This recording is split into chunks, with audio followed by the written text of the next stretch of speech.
देश की संसद में आज गृह मंत्री अमित शाह वो जवाब दे रहे थे पहलगाम को लेकर के, ऑपरेशन सिंदूर को लेकर के। लेकिन इस दौरान कई सारी बातें ऐसी कही गई जो शायद नहीं बोलनी चाहिए थी। और आज जब वो बोल रहे थे तो मुझे लगता है कि उनके भाषण को, करीब 1 घंटे 14 मिनट का भाषण दिया, उनके भाषण को 2 अलग अलग हिस्सों में आप बांट सकते हैं। एक हिस्सा जहां पर वो बता रहे थे कि किस तरीके से ऑपरेशन सिंदूर हुआ, ऑपरेशन पहलगाम का हमला हुआ, यह बताया। फिर उसके बाद में ऑपरेशन महादेव कैसे हुआ और यह दावा किया कि वो 3 आतंकी मारे गए। तो एक हिस्सा तो उनके भाषण का यह है जिसमें आप इस चीज को समझ सकते हैं, और दूसरा हिस्सा यह है जिसमें वो आज इतने सेंसिटिव मुद्दे पर बोलते बोलते भी कैसे विपक्ष को और विपक्ष के नेताओं को घेरने से आज भी वो पीछे नहीं हटे। सोनिया गांधी को लेकर के जो बात बोली अमित शाह जी ने, और उस बात पर खुद वो नहीं टिक पाए। वो ये कह रहे थे सोनिया गांधी को लेकर के कि मैं एक सुबह सुबह नाश्ता कर रहा था और मैंने देखा कि सलमान खुर्शीद वो टीवी पर रोते रोते एक इंटरव्यू में सामने आए, सोनिया गांधी से घर से निकल रहे हैं। और सोनिया गांधी के घर से जब वो निकल रहे थे तो मुझे लगा कि कोई बड़ी घटना हो गई है कि सोनिया गांधी के घर से वो रोते रोते निकल रहे हैं। और बाद में उन्होंने कहा कि बाटला हाउस की घटना को देख करके सोनिया गांधी रो पड़ी। ये आज ऐसा कोई जरूरी नहीं था, लेकिन फिर भी उन्होंने इस बात का जिक्र किया। और इसके बाद में वो आगे यहां तक चले गए कि मेरे फोन के अंदर वो इंटरव्यू आज सुबह भी मैं देख करके और सेव करके आया हूं, और अगर आप कहोगे तो मैं वो इंटरव्यू चला दूंगा। अब ये घटना क्या थी, क्या नहीं थी, या इस पर क्या सच्चाई है, मैं आपको कुछ देर बाद में बताता हूं। लेकिन कांग्रेस की तरफ से जब सांसदों ने कहा कि चलाओ इंटरव्यू चलाओ, तो उसके बाद में अमित शाह बोले कि मैं चला दूंगा। और अमित शाह जी ने फिर कहा कि क्या आप चलाने देंगे, ओम बिरला से कहा। तो ओम बिरला जो है वो यहां पर चलाने के लिए शायद अनुमति नहीं दे रहे थे, और फिर अमित शाह जी ने कहा चलो चलो चलो मैं आगे चलता हूं। मतलब एक तरीके से उस चीज को दरकिनार कर दिया। आप दावा ही क्यों कर रहे थे अगर आप वहां पर चला नहीं सकते थे? लेकिन जिस तरीके से दावा किया गया इस चीज को आप देखिए। और उसके बाद में अखिलेश यादव के साथ में भी तीखी नोकझोंक हुई है। अखिलेश यादव से यहां तक कह दिया कि अखिलेश यादव, आपको आतंकियों का धर्म देख करके दुख क्यों हो रहा है? जो व्यक्ति एक प्रदेश का, देश के सबसे बड़े सूबे का पूर्व मुख्यमंत्री रहा हो, उससे ये बात कही जा रही है कि आपको आतंकियों का धर्म देख करके दुख क्यों हो रहा है। क्या ये वाकई राजनीति करने का दिन था आज? सोचिए किस तरह से टिप्पणियां की गई है। तो 2 हिस्सों में मैं पूरे इंटरव्यू जो आपको दिखाऊंगा। पहले सोनिया गांधी के बारे में क्या कहा है, पहले जरा वो देखिए, फिर नेहरू तक जो है वो अमित शाह चले गए, वो बाद में बात करेंगे। और मैं सलमान खुर्शीद जी को भी याद करना चाहता हूं। एक बार मैंने बड़े सवेरे में नाश्ता करता था, टीवी पर उनको रोते हुए देखा। मुझे लगा क्या हुआ, कोई बड़ी घटना हो गई। तो रोते रोते वो श्रीमती सोनिया गांधी के घर से बाहर आ गए कि बाटला हाउस की घटना देखकर सोनिया जी फूट फूट कर रो पड़ी। अरे रोना था तो शहीद मोहन शर्मा के लिए रोते, बाटला हाउस के आतंकवादियों के लिए रोना आता है। और मान्यवर हमें पूछते हैं कि आपने क्या किया। कोई अधिकार नहीं है पूछने का, कोई अधिकार नहीं है मान्यवर। अरे हमें पूछते थे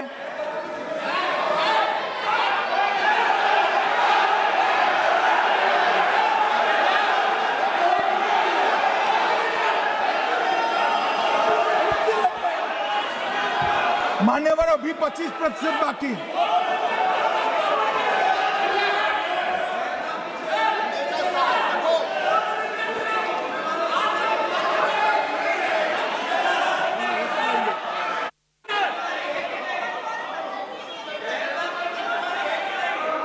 बैठिए, जवाब दे रहे हैं ना, आपका जवाब दे रहे हैं। आपका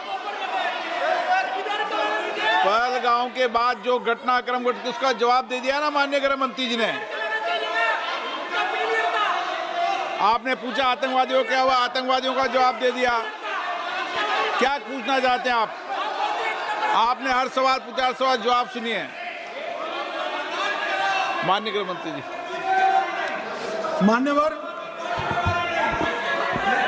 मान्यवर, इन लोगों को कल ऐसा था कि ये जो बेसरन के गुनहगार है वो पाकिस्तान भाग गए। तो तो बड़े आवाज से पूछते थे, भाग गए भाग गए भाग गए, गृह मंत्री क्या करता है, जिम्मेदारी ले। हमारी तो सेना ने ठोक दिया, सीआरपीएफ ने ठोक दिया मन। अब मेरा तो जवाब बनना ना देता है ना वो मांगना बनता है, मगर मैं उनको कुछ पूछना चाहता हूं।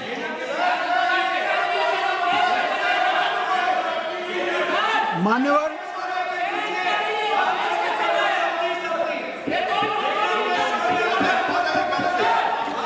प्लीज, मारेगी तो सेना ही ना, सेना अब ऐसे भी मारेगी ना, तो वो भी ये कह रहे हैं सेना और सीआईएसएफ ने मारा।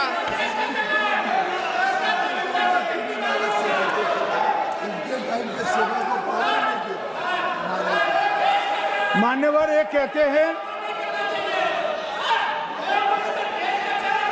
साहब इसको बिठाओ जरा।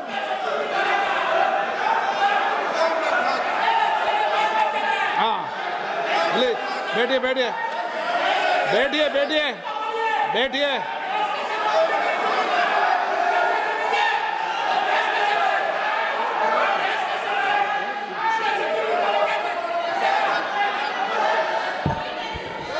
सबको मान्यवर, ये लोग मुद्दा उठाना चाहते हैं तो जरूर उठाए। मैं आज सुबह ही सलमान खुर्शीद जी का वो इंटरव्यू मेरे मोबाइल में रिजर्व कर आया हूं। आप जब भी कहोगे ये पूरे टीवी पर बताने के लिए मैं तैयार, सेव कर आया हूं। इनकी इच्छा है तो कल एक समय तय करिए, यहां बता दीजिए चारों टीवी में, और देश की जनता भी देख ले।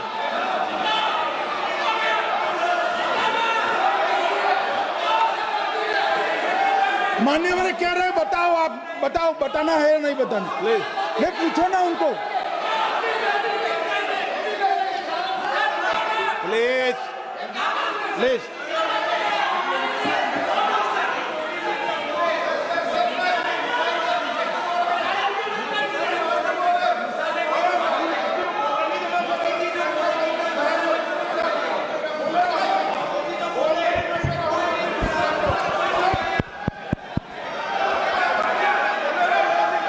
बिट्टू बैठ जाओ। मान्यवर ये पूछ रहे थे कि क्यों भाग गए। अब मेरा समय काफी जाएगा, मैं जरा संक्षिप्त में कहता हूं, घटनाओं पर नहीं जाओ। अब बताइए अमित शाह जी क्यों इस बारे में चर्चा कर रहे थे, क्यों इस बारे में जिक्र कर रहे थे? अब इसको लेकर के जानकारी क्या है, फैक्ट क्या है, जो अमित शाह बोल रहे थे क्या वो बात सही है, इस बारे में सुनिए। जब चैट जीपीटी से अमित शाह के दावे का फैक्ट चेक किया गया तो दूध का दूध और पानी का पानी हो गया।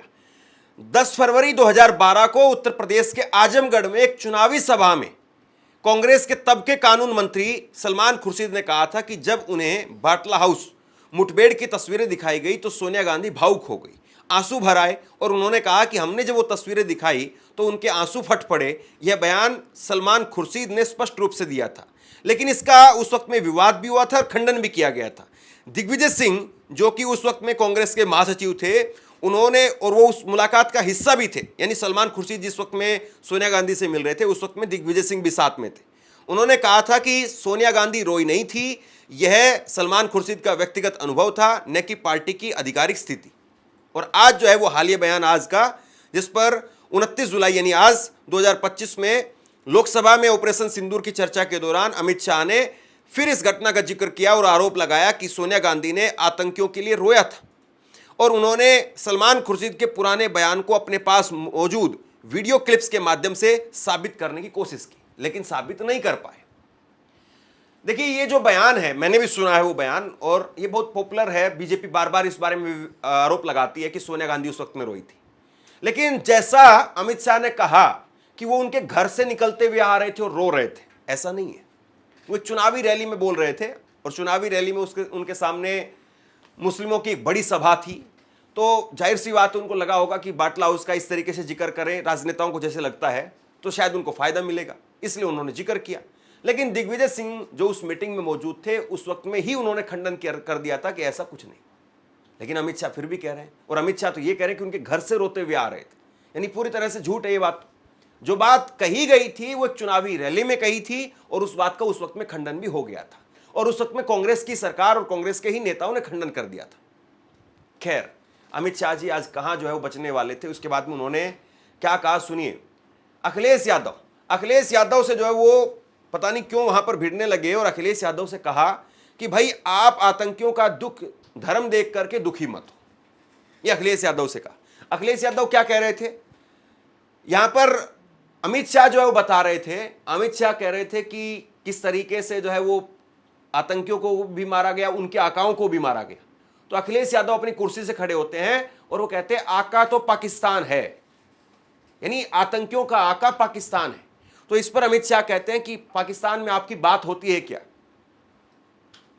फिर उसके बाद में कहते हैं कि मान्यवर मैं बताता हूं कि कैसे इनके आका मारे गए, सुनिए जरा। मोदी जी ने ऑपरेशन सिंदूर कर आतंकवादियों को जिन्होंने आतंकवादियों को भेजा था उनके आकाओं को जमीन में मिलाने का काम किया था। सेना और सीआरपीएफ ने वो आतंकवादियों को भी समाप्त कर दिया। और मान्यवर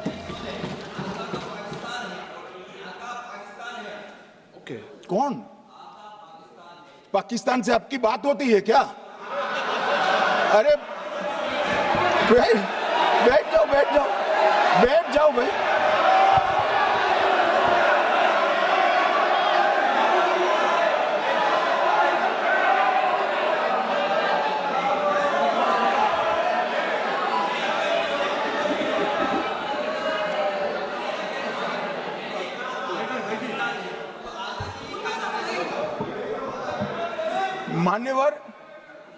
मान्यवर मैं बताता हूं कैसे इनके आका मारे गए, वो भी नाम के साथ बताता हूं, जगह के साथ बताता हूं, घंटे मिनट और सेकंड के साथ बताता हूं।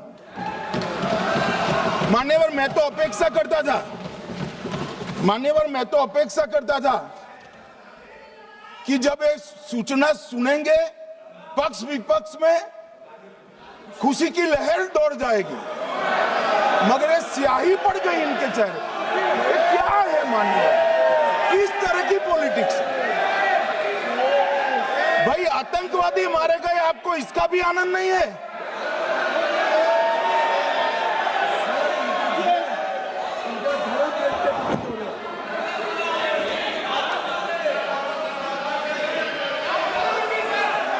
अखिलेश जी बैठ जाइए, मेरा पूरा जवाब सुनिए, आपका सब जवाब आ जाएगा। भाई आप आतंकवादियों का धर्म देखकर दुखी मत होइए।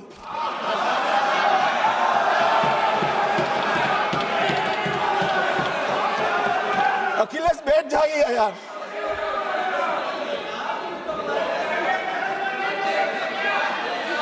अखिलेश जी बैठ जाइए। और आज का भाषण अमित शाह का कैसे पूरा हो सकता था नेहरू को जिम्मेदार ठहराए बगैर, और इसीलिए आज उन्होंने नेहरू को भी जिम्मेदार ठहराया और नेहरू को जिम्मेदार ठहराते हुए कहा कि उस वक्त में अगर नेहरू 1948 में नहीं रोकते तो ये ना पीओके बनता और ना आज हमें शिविरों पर हमला करना पड़ता। नेहरू जिम्मेदार है।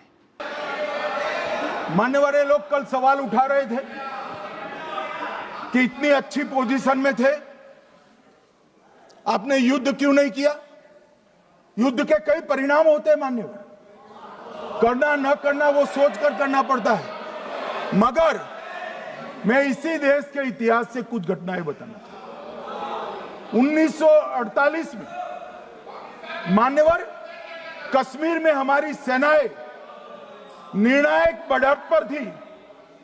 सरदार पटेल ना बोलते रहे, जवाहरलाल नेहरू जी ने एक तरफा युद्ध विराम कर दिया। और मान्यवर मैं बड़ी जिम्मेदारी के साथ कहता हूं, मैं इतिहास का विद्यार्थी हूं। पाक ऑक्यूपाई कश्मीर का अगर अस्तित्व है तो जवाहरलाल नेहरू जी की ये युद्ध विराम के कारण है। इसका जिम्मेदार जवाहरलाल नेहरू है। मान्यवर एक लाइन मुझे समझ में नहीं आई, आप लोग समझिए, अगर वो समझ पाए तो बताइए कि आखिरकार ये क्यों कहा गया। आज जब वो बोल रहे थे तो उन्होंने कहा, अमित शाह जी ने, कि गौरव गोगोई ने कल कहा कि 24 अप्रैल को, 22 अप्रैल को हमला हुआ था, 24 अप्रैल को प्रधानमंत्री नरेंद्र मोदी वो बिहार चले गए, वो श्रीनगर कश्मीर नहीं गए। तो उन्होंने कहा, अमित शाह जी ने कहा कि 24 अप्रैल को जब देश के प्रधानमंत्री बिहार में थे तो उस वक्त में पहलगाम में कोई नहीं था, सिर्फ राहुल गांधी थे, बाकी सब लोग अपने अपने ठिकाने चले गए थे। ये किसको कह रहे हैं कि सब अपने अपने ठिकाने पर चले गए थे? मुझे समझ में नहीं आ रहा है, क्योंकि वहां पर घायल तो थे। राहुल गांधी ने जाकर के अनंतनाग में घायलों से मुलाकात की, तो किनको कह रहे हैं कि सब अपने अपने ठिकाने पर चले गए थे? कल गोगाई जी कहते थे मोदी जी 24 को पहलगाम जाने की जगह बिहार गए। सुनो सुनो यार, मान्यवर, मोदी जी जब ये पहलगाम घटना हुई यहां नहीं थे, विदेश में थे। आने के बाद तुरंत सीसीएस बैठक की, और मोदी जी जिस दिन बिहार गए उस दिन पहलगाम में कुछ नहीं, कोई नहीं था, सिर्फ राहुल गांधी थे। सारे लोग चले गए थे, सारे लोग वहां से अपने अपने ठिकाने पर चले गए थे। राजनीतिक तौर पर उन्होंने काफी कुछ बोला है, और अगर आप सुनाएंगे तो वीडियो बहुत ज्यादा लंबी हो जाएगी। किनिमोझी को भी जो है उन्होंने एक तरीके से राजनीतिक तौर पर छेड़ने की कोशिश की। उन्होंने कहा कि चिदम्बरम जिनके साथ आप बैठी हुई हैं, आप नहीं मान रही हैं कि वो पाकिस्तान के नहीं थे, आप तो मान रही हो पाकिस्तान के थे, लेकिन जिनके साथ आप बैठी हुई वो तो चिदम्बरम कहते हैं कि वो पाकिस्तान के नहीं थे, आतंकियों के बारे में। यानी यहां पर भी चिदम्बरम भी उसी राज्य से आते हैं, किनिमोझी भी उसी राज्य से आती हैं, तो राज्य से आने वाले आपस में नेताओं के बीच में किस तरीके की प्रतिस्पर्धा होती है आप जानते हैं।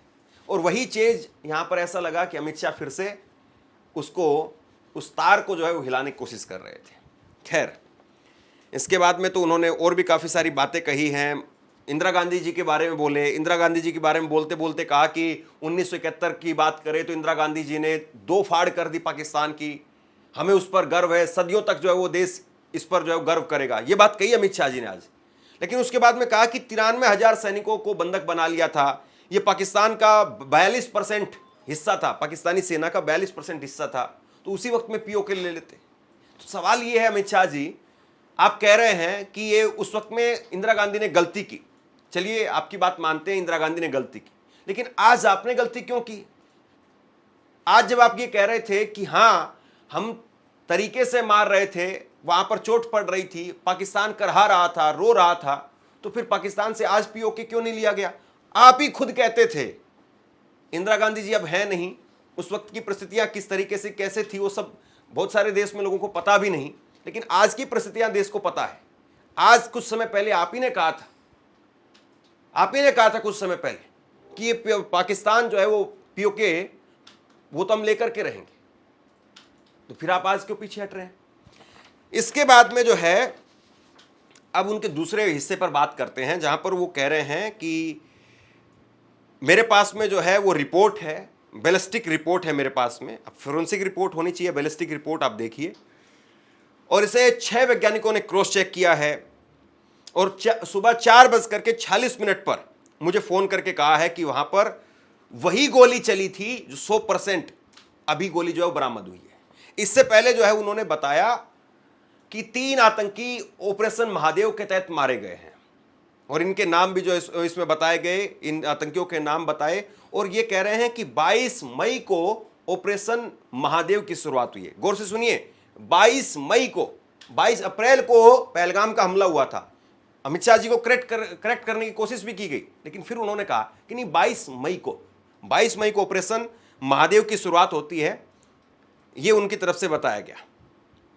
और फिर वो कह रहे हैं कि एनआईए को हमने जांच दी, और एनआईए ने खाना देने वालों के हवाले से उनको पहचाना, कारतूस का एफएसएल करवा करके चंडीगढ़ में जो है इसकी जांच की गई कि क्या वही कारतूस है जो उस वक्त में चला था। माननीय अध्यक्ष जी, मैं इस ऑपरेशन महादेव के बारे में थोड़ा डिटेल में बताना चाहूंगा। ऑपरेशन महादेव की शुरुआत 22 मई 2025 को, एक प्रकार से तो जिस दिन हत्या हुई थी उसी दिन रात को 22 मई 2025 को हुई। जिस दिन हत्या हुई थी उसी दिन रात को एक सुरक्षा मीटिंग की गई थी जम्मू कश्मीर में। ये पूछ रहे थे, कोई गए नहीं, सिर्फ राहुल गांधी गए। अब आपकी आंख कौन से चश्मे से देख रही है मुझे मालूम नहीं माननीय अध्यक्ष जी। 1 बजे हमला हुआ, मैं 5:30 बजे श्रीनगर में उतर चुका था। माननीय अध्यक्ष जी, अरे सुनो सुनो, मैं बताता हूँ ना 22 में, सुनो ना प्लीज। धैर्य रखकर सुनो, हमने आपको नहीं टोका है, सुनना पड़ेगा भाई, ऐसे नहीं चलेगा। माननीय अध्यक्ष जी, नहीं, पर बैठे बैठे मत बोलिए आप भी। माननीय अध्यक्ष जी, माननीय अध्यक्ष जी, 23 अप्रैल को बैठे टिप्पणी मत करिए। एक सुरक्षा मीटिंग की गई, सभी सुरक्षा बल, सेना, CRPF, BSF, Jammu Kashmir police, और सबसे पहले उसमें निर्णय किया गया कि जो नृशंस हत्यारे हैं वो देश छोड़कर पाकिस्तान भाग न पाए, इसकी हमने पुख्ता व्यवस्था की और भागने नहीं दी। 22 मई को आईबी के पास एक ह्यूमन इंटेल आई और एक क्षेत्र के अंदर, दाची गांव क्षेत्र के अंदर आतंकवादियों की उपस्थिति की सूचना मिली। आईबी और सेना द्वारा दाचीकाम क्षेत्र में अल्ट्रा सिग्नल कैप्चर करने के लिए जो इंस्ट्रूमेंट हमारी एजेंसियों ने बनाए हैं, इसके द्वारा इस सूचना को पुख्ता करने के लिए मई से 22 जुलाई तक लगातार प्रयास किए गए। ठंड में ऊंचाइयों पर हमारे सेना के अधिकारी पैदल इनके सिग्नल प्राप्त करने के लिए घूमते रहे, आईबी के अफसर भी घूमते रहे, सीआरपीएफ भी घूमती रही, और मान्यवर 22 जुलाई को हमें सफलता मिली।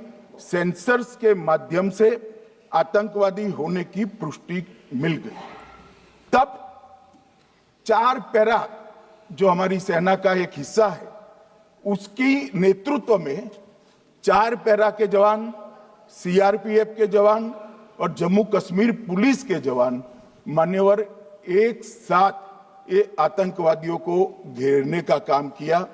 सेना, सीआरपीएफ, जम्मू कश्मीर पुलिस की मीटिंग भी की गई।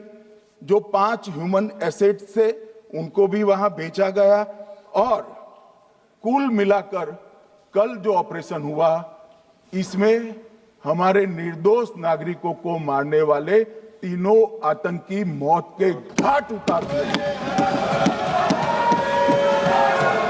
मान्यवर, तीनों के नाम मैंने बताए हैं, सुलेमान उर्फे फैजल जट, अफगान और जिब्रान। मान्यवर, वो तो एक आशंका थी कि यही लोगों ने घटना की है, मगर मैं बाद में एनआईए की जांच पर आता हूं, एनआईए ने पहले से ही इनको, जिन्होंने आसरा लिया था, वो लोगों को गिरफ्तार कर रखा था। उनको खाना पहुंचाने वाले लोगों को अपने कब्जे में रखा था। तो जब आतंकवादियों के शव श्रीनगर आए, इनसे पहचान कराई गई। 4 लोगों ने पहचान लिया, यही 3 लोग थे जिन्होंने पहलगांव में आतंकी घटना को, मगर हमने इस पर भी भरोसा नहीं किया मान्यवर, कोई जल्दबाजी नहीं की। हमने जो आतंकी घटना स्थान से कारतूस मिले थे, वो कारतूस का एफएसएल रिपोर्ट पहले से करा कर रखा था, और चंडीगढ़ सेंट्रल एफएसएल के अंदर बैलिस्टिक रिपोर्ट के आधार पर उनका रिपोर्ट तैयार था। जब ये कल आतंकवादी मारे गए, इनकी 3 राइफलें पकड़ी गई। एक M9 अमेरिकन राइफल थी और 2 AK-47 राइफल थी। जो कारतूस मिले थे वो भी M9 और AK-47 के भी थे, मगर हमने इससे भी संतोष नहीं माना। ये राइफलों को एक विशिष्ट विमान के द्वारा कल रात को 12 बजे चंडीगढ़ पहुंचा गया, और पूरी रात फायरिंग कर इसके भी खाली खोखे जनरेट किए गए। 2 खोखों का मिलान किया गया, राइफल की नाली और निकले हुए खोखों का भी मिलान हो गया। तब ये तय हो गया कि इन्हीं 3 राइफलों से हमारे निर्दोष नागरिक मारे गए। और मान्यवर, किसी को संशय रखने की जरूरत नहीं है। बैलिस्टिक रिपोर्ट मेरे पास है, मेरे हाथ में है और 6 वैज्ञानिकों ने इसको क्रॉस चेक किया है। सुबह 4:46 पर फोन पर मुझे छेओ ने वीडियो फोन पर कहा है कि 100% वही गोलियां हैं जो वहां चलाई। मान्यवर,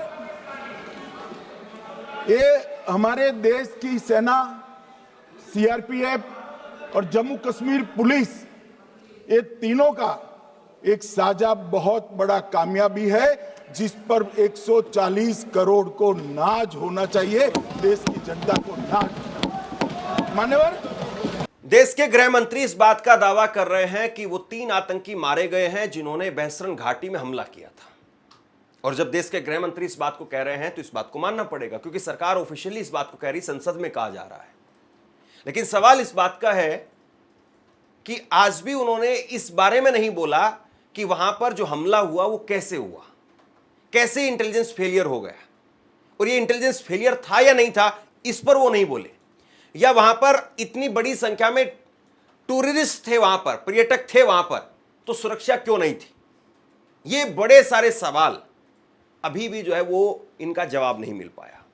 मतलब वो आज ये बता रहे थे कि घटना हुई और घटना के बाद में हमने क्या क्या कार्रवाई की है, लेकिन घटना हुई क्यों और घटना हुई तब सुरक्षा क्यों नहीं थी, इस बारे में वो कुछ नहीं बोल पाए।